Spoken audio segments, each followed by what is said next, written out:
ये video class 10th के बच्चों के लिए है, 10th आईसीएसई के बच्चों के लिए, जिसमें मैं आपको चैप्टर वाइज इंपॉर्टेंट क्वेश्चन जो बोर्ड के लिए इंपॉर्टेंट है वो मैं बताता चलूंगा।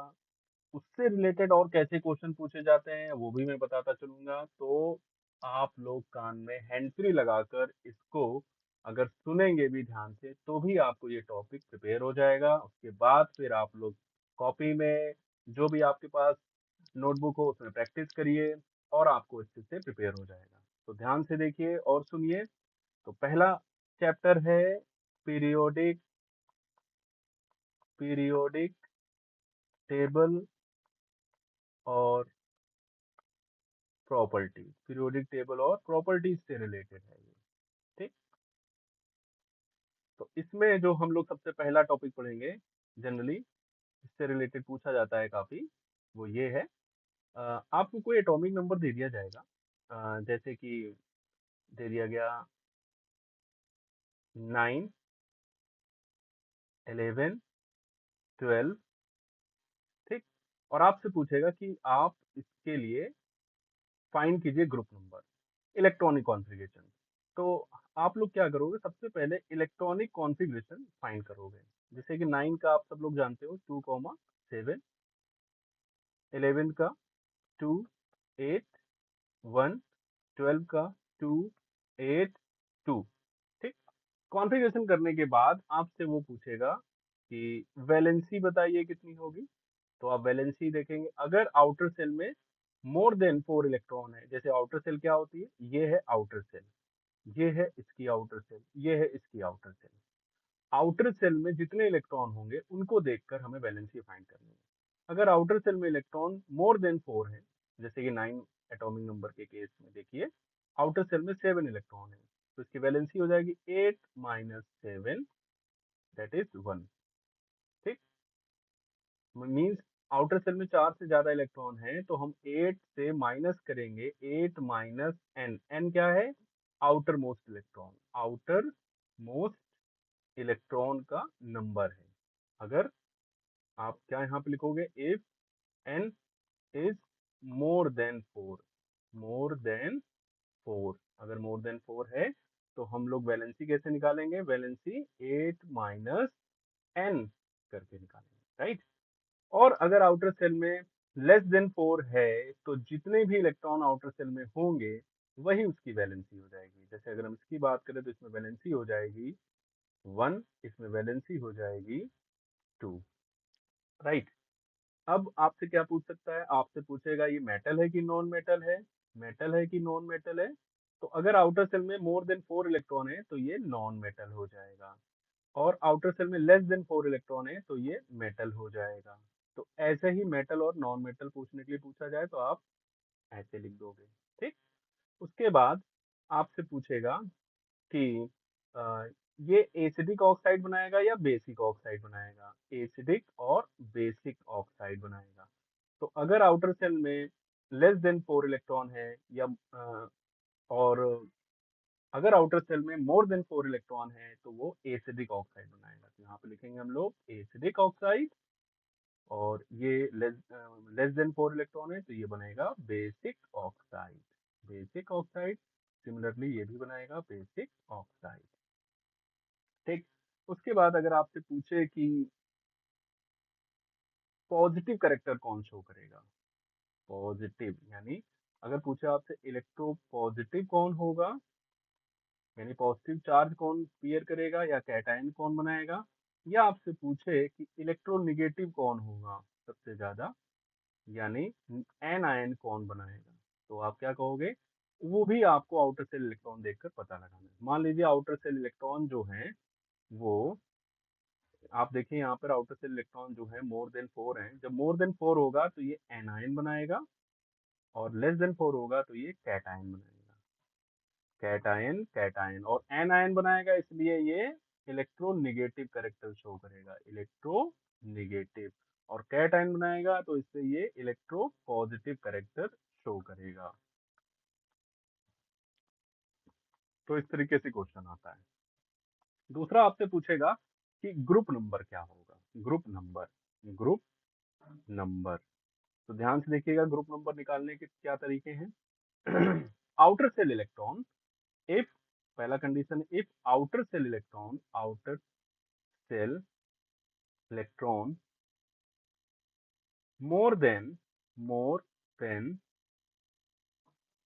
टू, मोर देन टू, तो ग्रुप नंबर हो जाएगा 10 प्लस n, मतलब आउटर मोस्ट इलेक्ट्रॉन में 10 ऐड कर देंगे।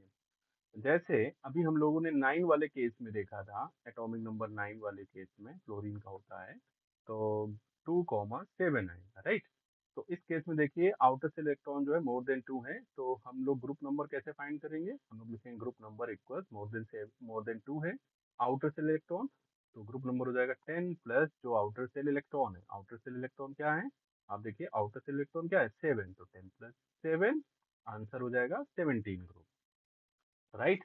ऐसे ही आपको हम क्वेश्चन दे दें कि आप लोग फाइंड कीजिए 18 एटॉमिक नंबर, तो 18 एटॉमिक नंबर के लिए आप क्या बनाओगे, 2,8,8, राइट। आपसे पूछे कि ग्रुप नंबर क्या होगा, ग्रुप नंबर, तो ग्रुप नंबर के लिए आउटर सेल में कितने इलेक्ट्रॉन है, 8, चेक करेंगे मोर देन 4 है या लेस देन 4 है, तो आप देखेंगे कि ये मोर देन, सॉरी मोर देन 4 है, मोर देन 2 इलेक्ट्रॉन है, ये मोर देन 2 इलेक्ट्रॉन है आउटर सेल में, तो ग्रुप नंबर हो जाएगा 10 प्लस 8, दैट इज 18 ग्रुप हो जाएगा। ध्यान दीजिएगा मोर देन 2 इलेक्ट्रॉन होंगे तो ग्रुप नंबर हम लोग 10 में आउटर सेल नंबर में जो इलेक्ट्रॉन होंगे वो ऐड कर देंगे और ग्रुप नंबर आ जाएगा। देन नेक्स्ट है, ऐसे अगर हम आपको दें एल्यूमिनियम, तो 13 होता है, तो कॉन्फ़िगरेशन बनेगा 2, 8, 3, राइट। तो अगर हम आपसे कहेंगे कि इसका ग्रुप नंबर क्या होगा, ग्रुप नंबर, तो आप कहेंगे सर आउटर सेल में मोर देन 2 इलेक्ट्रॉन है, तो हम लोग 10 प्लस 3 यानी जो भी आउटर सेल इलेक्ट्रॉन उसको ऐड कर देंगे, तो ये आ जाएगा 13, राइट। ऐसे ही दूसरा अगर हम आपको दें, जैसे कि आपको दे दिया सोडियम 11 और दे दिया एक बार कैल्शियम 20, राइट। तो सोडियम का हो जाएगा 2, 8, 1। अब आउटर सेल में देखिए ध्यान से, तो लेस देन 2 इलेक्ट्रॉन है ना, कितना है, लेस देन 2 इलेक्ट्रॉन, राइट। तो इसका ग्रुप नंबर निकल आएगा, ग्रुप नंबर, अब ऐसी केस में वही ग्रुप नंबर हो जाएगा जो आउटर सेल में इलेक्ट्रॉन है, आउटर सेल में इलेक्ट्रॉन 1 है तो ग्रुप नंबर भी 1 हो जाएगा, किस केस में, जब आउटर सेल इलेक्ट्रॉन 2 या लेस देन 2 हो, 2 या लेस देन 2 इलेक्ट्रॉन हो तो ग्रुप नंबर वही हो जाएगा जो आउटर सेल में नंबर ऑफ इलेक्ट्रॉन्स है। जैसे कैल्शियम की केस में ले लें 2, 8, 8, 2, अगर हम आपसे देखते हैं तो यहाँ पर कितने हैं, यहाँ पर है आउटर सेल में 2 इलेक्ट्रॉन, राइट। तो ग्रुप नंबर क्या हो जाएगा, ग्रुप नंबर हो जाएगा 2, क्योंकि आउटर सेल में 1 हो या 2 हो तो ग्रुप नंबर वही हो जाएगा 1 एंड 2, और मोर देन 2 इलेक्ट्रॉन है तो 10 में हम लोग जो आउटर सेल में इलेक्ट्रॉन है वो ऐड कर देंगे। ठीक है, बहुत पूछा जाता है ये। आपको ये कैसे क्वेश्चन देगा, आपको ये जैसे हमने आर्गन यहाँ पर शो किया है, वहां पर वो आपको आर्गन शो नहीं करेगा, वहां पर आपको वो आर्गन शो नहीं करेगा, वहां पर आपको वो क्या शो करेगा, वहां पर वो आपको इसकी जगह कोई कोई नेम एलिमेंट, कोई अदर एलिमेंट दे देगा, यहाँ पर वहां पे आपको कोई इसकी जगह क्या दे देगा, कोई अदर एलिमेंट दे देगा, क्या दे देगा, जैसे यहाँ पर कोई अदर एलिमेंट आपको वो मेंशन कर देगा कि आपको हम एक एलिमेंट ए दे रहे हैं जिसका एटॉमिक नंबर 18 है, उसके बारे में ग्रुप नंबर फाइंड कीजिए, acidic character, basic character, metal है, नॉन मेटल है, कैटायन बनाएगा, एनायन बनाएगा, इस तरीके से क्वेश्चन देगा आपको। ठीक। दूसरा अगर आपसे पूछे कि पीरियड नंबर कैसे फाइंड करोगे, क्या, पीरियड नंबर, तो पीरियड नंबर कैसे फाइंड करते हैं, देखिए पीरियड नंबर फाइंड करने का तरीका होता है, जितने भी नंबर ऑफ शेल होंगे, total number of shell, total number of shell जो होंगे वो पीरियड नंबर होगा। जैसे देखिए इस वाले एटॉमिक नंबर में, इसमें 2,7 में दो सेल है, एक सेल में 2 इलेक्ट्रॉन है, एक सेल में 7 इलेक्ट्रॉन है, तो टोटल नंबर ऑफ सेल कितनी है, 2, तो यहाँ पर पीरियड नंबर हो जाएगा 2। और अगर हम इसके कॉन्फ़िगरेशन को देखें तो इसमें 3 सेल है, 2, एक पहले सेल में 2 इलेक्ट्रॉन, दूसरी सेल में 8 इलेक्ट्रॉन, तीसरी सेल में भी 8 इलेक्ट्रॉन, तो यहाँ पर टोटल सेल हो जाएंगे 3। तो अगर हम कहें इसके लिए पीरियड नंबर कितना होगा तो आप कहोगे सर 3। ठीक है। इसे कैल्शियम के लिए देखिए, इसमें टोटल 4 सेल्स हैं, पहले सेल में 2, 8, 8, 2, यानी टोटल 4 सेल्स हैं। तो इसमें पीरियड नंबर आपका हो जाएगा 4। ठीक है, तो इस तरीके से क्वेश्चन आपसे पूछेगा। और कैसे पूछ सकता है क्वेश्चन? और ऐसे पूछ सकता है कि मान लीजिए हमने आपसे कहा कि आपको 2 एलिमेंट दे रहे हैं, ए, आपको 2 एलिमेंट दे रहे हैं, एक दे रहे हैं आपको ए, दूसरा दे रहे हैं बी। ठीक, आपने कहा कि ए में ए का कॉन्फ़िगरेशन है 11, बी का कॉन्फ़िगरेशन है 17, और एक दे रहे हैं सी, इसका कॉन्फ़िगरेशन है 6, इसका कॉन्फ़िगरेशन हम आपको दे देते हैं, ठीक है, 16 दे देते हैं। ठीक है, 16। अब यहाँ पर आपसे पूछेगा कि सबसे पहले तो वही पूछेगा ग्रुप नंबर, पीरियड नंबर। ठीक है, दूसरा आपसे ये पूछ सकता है कि इनमें से कौन सा आयनिक बनाएगा, कौन से दो एलिमेंट आयनिक कंपाउंड बनाएंगे और कौन से दो एलिमेंट कोवेलेंट कंपाउंड बनाएंगे। ठीक है, आयनिक कंपाउंड और कौन से दो एलिमेंट कोवेलेंट कंपाउंड बनाएंगे, कोवेलेंट कंपाउंड। तो आयनिक कंपाउंड के लिए जैसे कि आप जानते हो एक मेटल और एक नॉन मेटल होना चाहिए। 11 वाले में अगर ध्यान से देखो तो 281, बी वाले में ध्यान से देखो तो इसका बनेगा 287, और 16 में बनेगा 286। राइट। तो अगर ध्यान से देखा जाए, ऊपर हमने आपको बताया था कि जिसके आउटर सेल में लेस देन 4 इलेक्ट्रॉन होते हैं वो मेटल होता है। तो ए हो गया आपका मेटल। राइट, ए क्या हो गया? मेटल। और बाकी ये दोनों हो जाएंगे नॉन मेटल, क्योंकि इनके आउटर सेल में क्या है? मोर देन 3 इलेक्ट्रॉन है। राइट, मोर देन 3 इलेक्ट्रॉन है, या मोर देन 4 इलेक्ट्रॉन, 4 और मोर देन 4 इलेक्ट्रॉन वाले मेटल होते हैं, नॉन मेटल होते हैं। ठीक है, मोर देन 4 और 4 और मोर देन 4 इलेक्ट्रॉन वाले नॉन मेटल होते हैं। तो ये नॉन मेटल हो गया, ये नॉन मेटल हो गया। अब मेटल और नॉन मेटल के बीच में आयनिक कंपाउंड बनता है। तो ए और बी नॉन मेटल है, ए और सी नॉन मेटल, सॉरी, ए और बी, ध्यान से देखो, में मेटल नॉन मेटल करेक्टर मिल जाएगा, ए और सी में मेटल और नॉन मेटल करेक्टर मिल जाएगा। राइट, तो ए और सी मिलकर आयनिक कंपाउंड बनाएंगे। अगर आपसे पूछ ले जो आयनिक कंपाउंड बनाएगा उसका फॉर्मूला क्या होगा, तो ध्यान से देखो, इसकी वैलेंसी ए की 1 आ जाएगी, सी की वैलेंसी 2 आ जाएगी, क्रॉस मल्टीप्लाइकेशन करेंगे तो बनेगा फार्मूला A2C। तो ये A2C जो है, ये आयनिक कंपाउंड का फॉर्मूला बन जाएगा। राइट, ऐसे ही पूछे कोवेलेंट कंपाउंड कौन बनाएगा, तो कोवेलेंट नॉन मेटल के बीच में बनता है, तो ये दोनों बनाएंगे। तो बी और सी कोवेलेंट बनाएंगे, जिसमें बी की वैलेंसी 1 है, सी की वैलेंसी कितनी है? सी की वैलेंसी 2 है। तो इसको अगर हम लोग बनाएंगे तो ये बनेगा B2C। राइट, तो इस तरीके से, हालांकि कोवेलेंट कंपाउंड में कभी फार्मूला नहीं पूछना है, इनकेस पूछे भी तो आप इस तरीके से फिर उसको क्रॉस मल्टीप्लाइकेशन करके शो कर दोगे। ठीक, अब ये आपका पीरियोडिक टेबल से मोस्ट इंपॉर्टेंट टॉपिक है जो 5 नंबर तक आता है, इस तरीके से पूछा जाएगा। ठीक, दूसरा हम लोग चलते हैं जिसमें आपसे डिफिनीशन पूछेगा, ऑर्डर पूछेगा। राइट, डिफिनीशन और ऑर्डर वाले टर्म्स में चलते हैं। तो डिफिनीशन के लिए जैसे आपसे पूछेगा आयनाइजेशन पोटेंशियल, आयनाइजेशन एनर्जी भी बोलता है और पोटेंशियल भी बोलता है, पोटेंशियल, पोटेंशियल। ठीक है, इसकी डेफिनेशन बहुत पूछी जाती है और ग्रुप में ट्रेंड पूछा जाता है। तो इसमें होता क्या है, बेसिकली आप कीवर्ड समझ लीजिए। इसमें एक इलेक्ट्रॉन को रिमूव किया जाता है। क्या किया जाता है? रिमूव, रिमूव किया जाता है, रिमूव एन इलेक्ट्रॉन, एक इलेक्ट्रॉन को रिमूव किया जाता है। फिर किससे किया जाता है रिमूव? आइसोलेटेड गैसियस एटम से किया जाता है। किससे किया जाता है? आइसोलेटेड गैसियस एटम से किया जाता है। तो क्या होता है? तो एनर्जी रिक्वायर्ड होती है। तो एनर्जी क्या होती है? रिक्वायर्ड होती है, energy required, energy required. Right, इसी रिक्वायर्ड एनर्जी को या इसी एनर्जी रिक्वायर्ड को हम लोग आई ई बोलते हैं, आयनाइजेशन एनर्जी बोलते हैं। अब इसको डिफाइन कर लीजिए। रिक्वायर्ड एनर्जी किस लिए?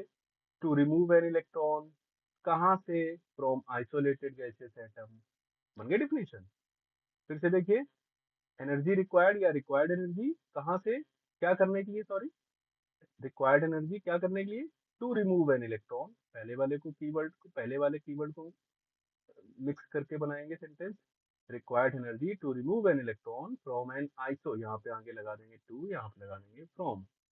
ठीक, required energy to remove an electron from an isolated gaseous atom is called ionisation energy.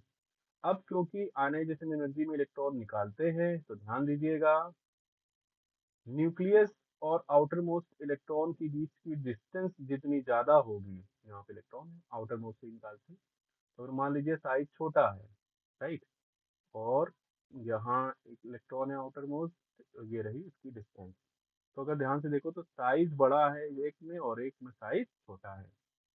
तो जब साइज बड़ा होता है तो इलेक्ट्रॉन निकालना ईजिली होता है। क्यों इलेक्ट्रॉन निकालना इजी क्यों होता है? क्योंकि न्यूक्लियस से डिस्टेंस ज्यादा होती है और इलेक्ट्रॉन को न्यूक्लियस अपनी ओर खींचता है, अट्रैक्ट करता है, राइट। इलेक्ट्रॉन को न्यूक्लियस अपनी ओर क्या करता है? अट्रैक्ट करता है।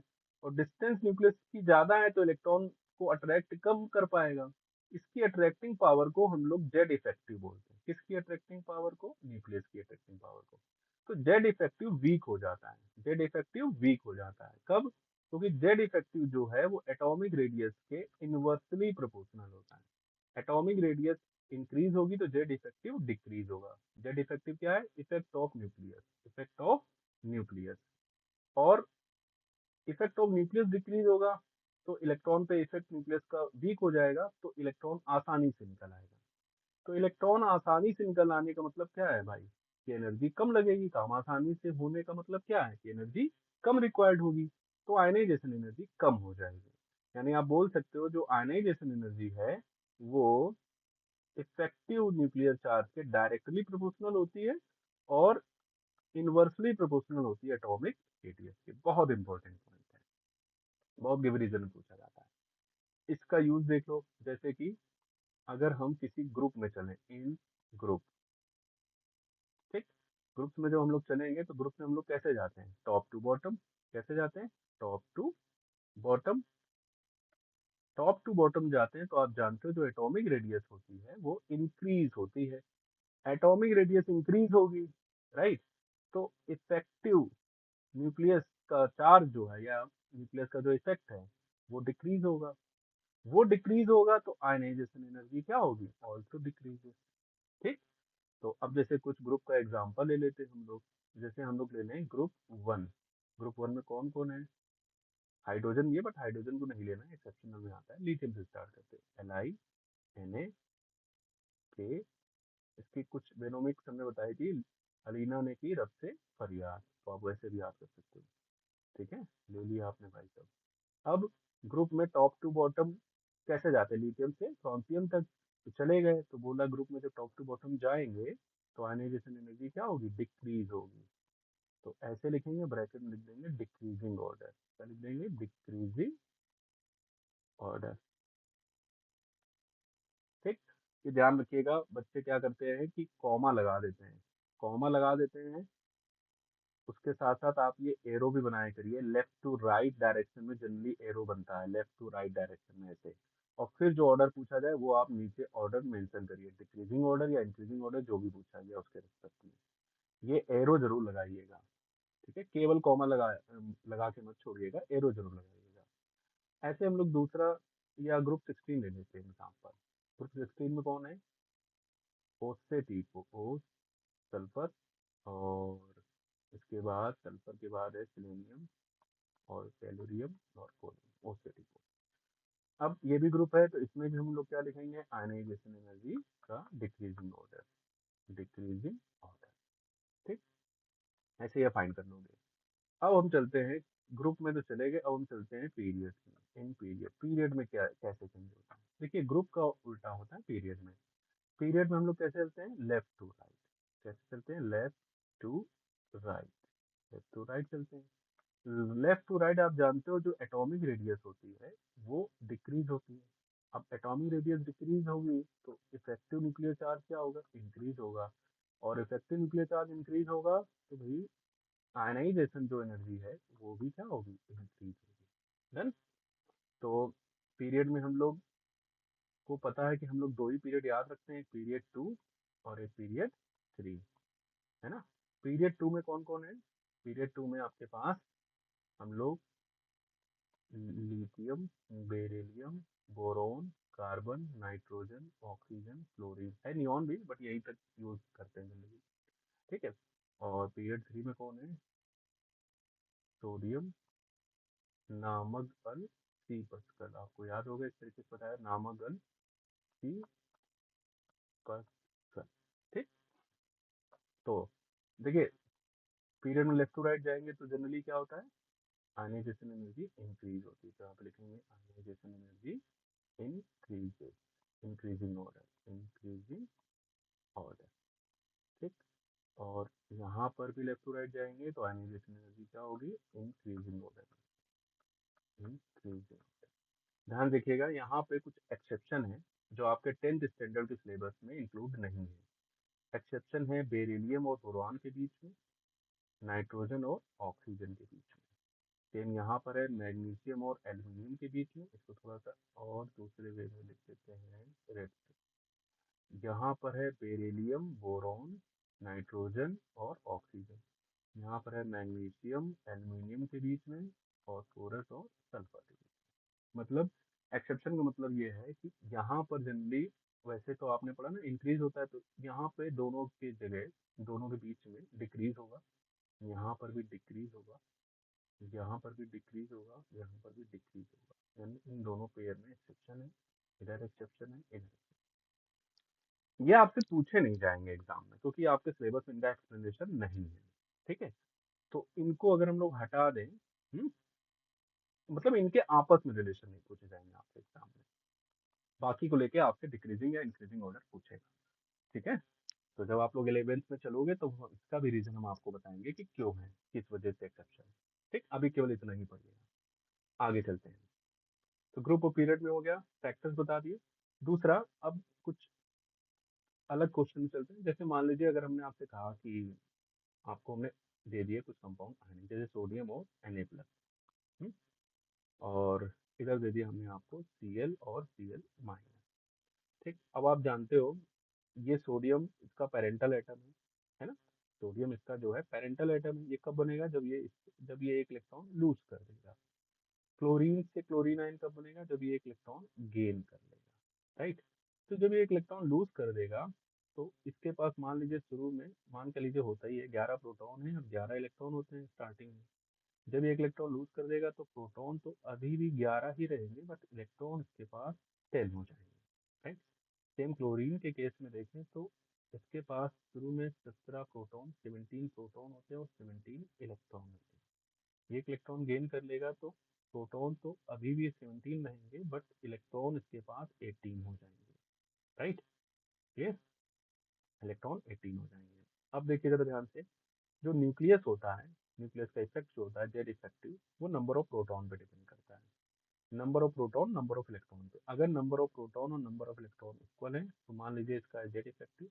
और इसमें देखिए इलेक्ट्रॉन कम हो गया, प्रोटॉन ज्यादा, यानी प्रोटॉन का इफेक्ट बढ़ गया। अगर प्रोटॉन का इफेक्ट यानी प्रोटॉन का नंबर इलेक्ट्रॉन से ज्यादा है तो जेड इफेक्टिव ज्यादा होगा। क्या बोला हमने? अगर प्रोटॉन का नंबर इलेक्ट्रॉन के नंबर से ज्यादा है तो जेड इफेक्टिव ज्यादा होगा, क्योंकि न्यूक्लियस में प्रोटॉन होते हैं, प्रोटॉन का अपनी डायरेक्शन में, न्यूक्लियस की डायरेक्शन में जो अट्रैक्शन है वो इंक्रीज हो जाएगा, क्योंकि बाहर अपोज करने वाले जो इलेक्ट्रॉन है वो नंबर में कम है, राइट। इलेक्ट्रॉन कम है और प्रोटॉन ज्यादा है, दोनों का जो अट्रैक्शन होता है वो एक दूसरे के अपोजिट डायरेक्शन में होता है। तो सामने वाला अपोजिशन वाला कम हो गया तो डायरेक्शन, एक डायरेक्शन में अट्रैक्शन फोर्स काम करने लगेगा, और वो डायरेक्शन क्या है, प्रोटॉन की डायरेक्शन, मतलब न्यूक्लियस की तरफ डायरेक्शन शिफ्ट हो जाएगी, राइट। शुरुआत में डायरेक्शन किसी भी डायरेक्शन में नहीं थी, मतलब शुरुआत में अट्रैक्शन किसी भी डायरेक्शन में नहीं था, इक्वल था, क्योंकि दोनों प्रोटॉन इलेक्ट्रॉन सेम थे। बट अब क्या होगा, प्रोटॉन का नंबर बढ़ जाने की वजह से, या बोल सकते हैं इलेक्ट्रॉन का नंबर कम हो जाने की वजह से न्यूक्लियस का अट्रैक्शन बढ़ जाएगा, राइट। यानी जो ये जेड इफेक्टिव डैश है सोडियम आयन का, वो इससे ज्यादा होगा, राइट। और जानते हैं जेड इफेक्टिव ज्यादा है तो इसका आयनाइजेशन एनर्जी भी इससे क्या होगी, ज्यादा होगी। शॉर्ट में आप ऐसे पता लगा सकते हो, सॉरी, ये इसका आई ई से ज्यादा इसका आई ई, ठीक। मतलब आप ये देखेंगे कि अगर कैटायन है तो कैटायन का जो आई है उसके पेरेंटल एटम से ज़्यादा होता है। ऐसा ही एनायन में देखें तो इलेक्ट्रॉन बढ़ गया, प्रोटॉन कम हो गया, यानी जेड इफेक्टिव इसका जो पहले था और जो बाद में हो गया, ठीक, पहले वाला ज़्यादा था, बाद में इसका कम हो गया क्योंकि इलेक्ट्रॉन का नंबर इंक्रीज हो गया। तो आई भी कम हो जाएगा, राइट। तो इस तरीके से क्वेश्चन पूछा जाता है। तो ध्यान रखिएगा, एनायन का आई उसके पेरेंटल एटम से ज़्यादा, सॉरी, कम होता है, तो एटॉमिक साइज बढ़ जाता है, या आप बोल सकते हो जेड इफेक्टिव कम हो जाता है। इसमें एक एटॉमिक साइज का भी कीवर्ड ले लेंगे, atomic radius, atomic size. Atomic radius increase हो जाता है, ठीक। यहाँ पर क्या लिखेंगे, एटॉमिक रेडियस जो होता है वो डिक्रीज हो जाता है। ये सब कीवर्ड है। आगे चलते हैं हम लोग, नेक्स्ट टॉपिक पे चलते हैं। नेक्स्ट टॉपिक है, next topic electron affinity, very very important, electron affinity. Electron affinity, electron affinity को इलेक्ट्रॉन गेन एंथैल्पी भी बोलते हैं, electron gain enthalpy. Electron gain enthalpy मतलब क्या, इलेक्ट्रॉन को गेन करें यानी इलेक्ट्रॉन को ऐड करें। तो यहाँ पर भी सेम बनेगा, आपको कोई एटम लेना पड़ेगा, आइसोलेटेड गैसियस एटम लेना पड़ेगा, ये आइसोलेटेड गैसियस एटम, और इस पे आपको एक इलेक्ट्रॉन को ऐड करना पड़ेगा, वन इलेक्ट्रॉन ऐड करना पड़ेगा, राइट। अब जब इलेक्ट्रॉन ऐड करोगे तो न्यूक्लियस को अट्रैक्ट करेगा अपनी ओर, राइट। तो अंदर एक वर्क होगा, अंदर क्या होगा, एक वर्क होगा, और जब अंदर वर्क होगा तो एनर्जी रिलीज होगी, तो एनर्जी क्या होगी, रिलीज होगी, तो रिलीज्ड एनर्जी होगी यहाँ पर। इसी रिलीज्ड एनर्जी को हम लोग इलेक्ट्रॉन एफिनिटी या इलेक्ट्रॉन गेन एंथैल्पी बोलते हैं। तो डेफिनेशन कैसे बनेगी, released energy to add an electron, to add an electron to an isolated gaseous atom, right। तो इस रिलीज एनर्जी को हम लोग बोलेंगे इलेक्ट्रॉन एफिनिटी। अब ध्यान से देखिएगा, अगर साइज छोटा होगा, अगर साइज छोटा होगा तो आप इलेक्ट्रॉन जब ऐड करोगे तो ये आसानी से अट्रैक्ट करेगा, यानी ये इसकी अट्रैक्शन पावर ज्यादा हो जाएगी, ज्यादा अट्रैक्शन पावर ज्यादा एनर्जी रिलीज होगी। तो मतलब इलेक्ट्रॉन एफिनिटी इंक्रीज हो जाएगी साइज डिक्रीज होने पर, यानी इलेक्ट्रॉन एफिनिटी एटॉमिक रेडियस के इनवर्सली प्रोपोर्शनल होगी, राइट। या फिर आप बोल सकते हो effective nuclear charge, Z effective की क्या होगी, डायरेक्टली प्रोपोर्शनल होगी, राइट। तो अब हम लोग चलते हैं ग्रुप में और पीरियड में। देखिए, ग्रुप और पीरियड में आप जानते हो कि, अब थोड़ा सा स्पीड चलते हैं, ग्रुप और पीरियड में आप जानते हो कि एटॉमिक रेडियस जो होती है वो क्या होती है, ग्रुप में इंक्रीज होती है। जब ग्रुप में इंक्रीज होगी तो इलेक्ट्रॉन एफिनिटी क्या होगी, डिक्रीज होगी, राइट।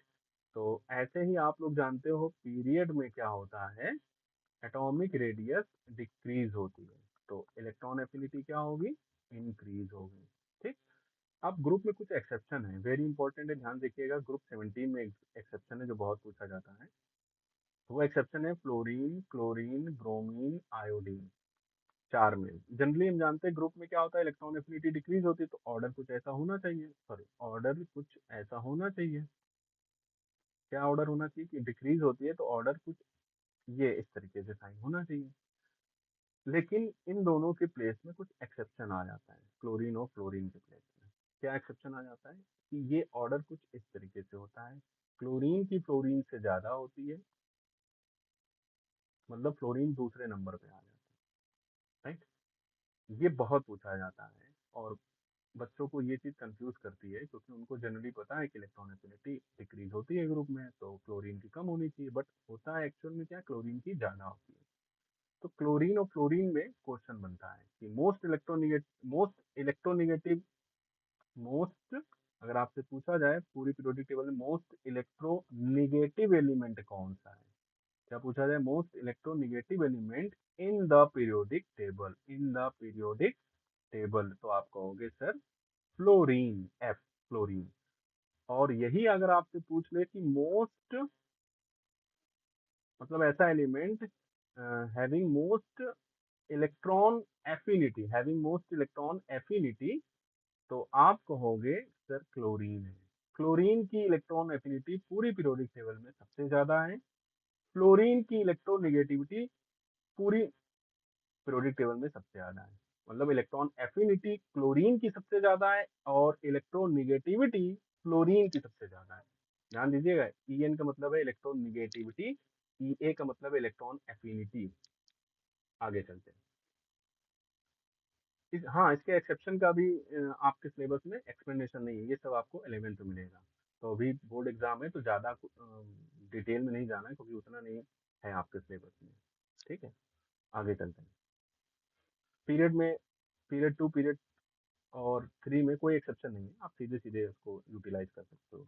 ठीक है, ली बे तीनों उठा दिया आपने, और नामक अल सी पर कल, नामक अल सी पर कल। ठीक।